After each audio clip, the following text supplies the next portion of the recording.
Most people think self-improvement is about waking up early, following routines, or reading more books. But here's the brutal truth. That's not what changes you.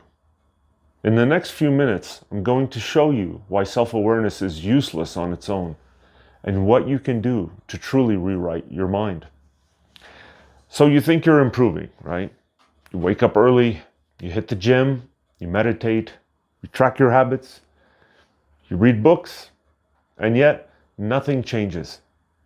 You feel the same hesitation, the same tension in your chest, the same invisible barriers holding you back from speaking, acting, or achieving. And the truth is, your mind is running the same old programs it always has, except you don't even notice it. So your mind is not a machine you could upgrade by sheer willpower or intention, but your mind is a network of schemas. This is a real term in psychology, guys. So these are living, unconscious structures formed from every fear, shame, triumph, and rejection you've ever experienced. These mental schemas decide how you see the world, how you predict outcomes, and how you respond to others, often before your conscious mind even has a chance to intervene.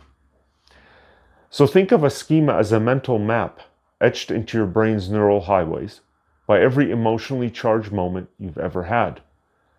It's not just thought, it's feeling, prediction, an automatic reaction all rolled into one. And each schema or map has layers.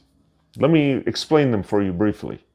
First, there's beliefs about yourself and others. These are automatic rules like, if I fail, I'm worthless. Or if I speak up, I'll be rejected. Then there are emotional triggers. These are instantaneous reactions like anxiety, shame, or anger, and they fire before your thinking does. Then there are predictive behaviors. This is your body and mind reacting automatically, like freezing, apologizing, shrinking, or avoiding. Then there are memory networks. These are past experiences that reinforce these patterns, right? Every confirmation strengthens a schema. And finally, there are attention filters. The schemas decide what you notice and what you ignore. This is astonishing when I think about this. Like the schemas highlight evidence that confirm themselves and erase contradictions. This is going on in your mind all the time. So these aren't just thoughts or habits. They are the machinery controlling your life, shaping your decisions, your relationships, and even your identity. So in self-improvement, the habits, routines, and affirmations, they feel useful, but they don't really touch the core. They don't rewrite the rules that your brain actually follows. Now here's the harsh truth that most people refuse to admit. Self-awareness alone changes nothing. The insight is necessary, but it's not sufficient. You can intellectually see the pattern, right? You can recognize the fear, you can think about it, you can understand the rule. But unless you experience a new pattern that contradicts the old one, nothing changes. Insight is the start, but real change, it's forged in experience, in reflection, and repeated disruption of your old maps. So think of the last time that you froze, for example, or hesitated, or acted small. Maybe it was at work, maybe with someone you love.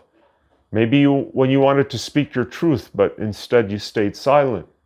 So take that and feel it. Feel the tension in your chest, or the tightness in your throat, or your racing thoughts, right? Whatever it is that comes up, you want to sit with that for a little bit. That's your schema activating.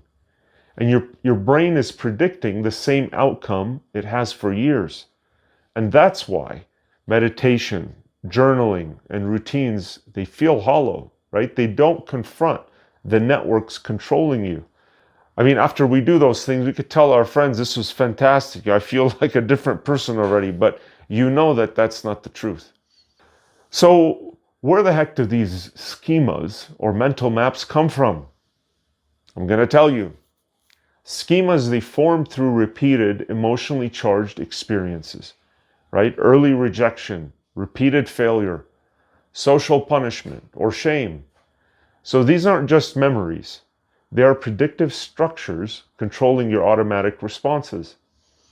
And it's astonishing how they operate invisibly, filtering reality to confirm themselves. Your mind notices what fits the old pattern and it ignores what doesn't. And it predicts outcomes aligned with the old rules. You've probably experienced this before, like you think and act a certain way, and then later on you just wonder why you did that. And your brain was kind of hiding things in plain sight from you. That's why surface level advice and self-help fail. You're running the same program thinking you've upgraded. So schemas are also reinforced biologically, right? Emotional intensity stamps them into your brain. And the stress hormones, they make memories stick. And repetition makes prediction automatic. And once the schema is active, it filters everything you experience. It ensures the old rules are confirmed. So even when reality contradicts them, your mind interprets it to prove the old pattern right. So that's why self-awareness feels impotent. Your conscious mind sees the pattern, but the emotional network still runs the show. So how do you actually change these patterns? How do you stop self-awareness from being just insight and make it real transformation? So today I've broken it down into 5 steps you can start applying right now. These steps activate your schemas, they challenge the old predictions, and they gradually rewrite the map that your mind has been following for years. So if you're ready, let's get started with these 5 steps. So I hope you're going to apply those today. Listen to this again if you need to. I'll include them in the description so you can review them or access them easily. Step 1 is activate the schema, right? Step 1, activate the schema. So identify the situation that triggers fear, hesitation, or tension, whatever it is. Visualize it, feel it. Notice your body and name the pattern, right? For example, this is my conflict avoidance pattern, or this is my fear of failure pattern. Awareness primes the network for change, right? This is a real step in schema therapy, guys. Without activation, any action is blind. So activation is critical because your brain only updates a schema that's currently active. So, right? If you never confront it, your old map remains unchallenged. So you can intellectually understand things all you want, right? But the brain does not learn from theory. It learns from experience in real time. So if you want to work with anger, rage, or some way that you usually react or not reacting or avoidance, you've got to bring that up, right? You have to activate it. Step 2, act differently. This is crucial. Step 2 is act differently. Do the thing that your mind predicts you cannot do. Speak up, express a truth, take the risk. Small or low stakes does not matter, right? The point is to contradict the prediction. Your brain learns through experience, not theory. I could give you some examples before moving on here, right? So like social anxiety. So voice your opinion in a setting that usually intimidates you. Or if it's conflict avoidance, you want to express a minor frustration honestly. What if it's fear of failure, right? So you want to take a challenge that you normally avoid. So every act of contradiction weakens the old schema. Each time the prediction recalibrates and your emotional network begins to learn. Your body doesn't need to panic, your mind doesn't need to retreat, and the world doesn't collapse when you act. All right, let's move on now to step 3. So reflect and integrate. So immediately after acting, ask yourself, what actually happened? Did the feared outcome occur? How did my body respond? What felt new? So reflection consolidates experience into memory networks. Emotional and cognitive layers integrate. Without reflection, the schema doesn't register the lesson, right? We have to reflect on it because reflection converts raw experience into lasting rewiring. Okay, now for step 4, repeat. One experience alone won't rewire your mental schema. Repetition is essential.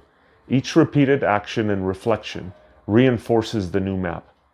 And over time, the tension fades, the fear subsides, and your automatic responses change. Your mind begins predicting competence, courage, and resilience instead of fear and retreat. This is how mastery forms. And step 5, this is just for good measure, right? Apply it across all areas of your life, right? Schemas operate everywhere. Relationships, work, social interactions, personal ambition. The transformation comes from living the new patterns consistently. Your old fears, like whether it's rejection, failure, confrontation, they fade only when repeatedly disproved. The real growth is uncomfortable, can be messy, deliberate. Your discomfort is proof of that change, right? I want you to remember this. Your discomfort is proof of change. So let me give you the challenge here, right? This is the challenge that you may refuse to accept. Your mind is not your habits. It's a living network of schemas, predicting, reacting, and adapting before you even know it. So today, confront it. Do one act that your mind predicts you cannot do. Then reflect on it and repeat it. This is where real transformation begins. One deliberate challenge, one repeated act is all it takes to start rewiring your inner maps. And every choice you make against the old patterns, it builds a new you. So let's stop thinking that self-awareness is enough. Stop waiting for insight to change your life. And change happens in the moments that you act, when you prove to yourself that your old fears, hesitations, or limitations, they were never real.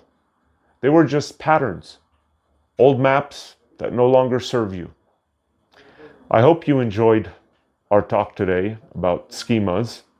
And if you've thought this video was useful, please share it with a friend, and I'll see you on the next video.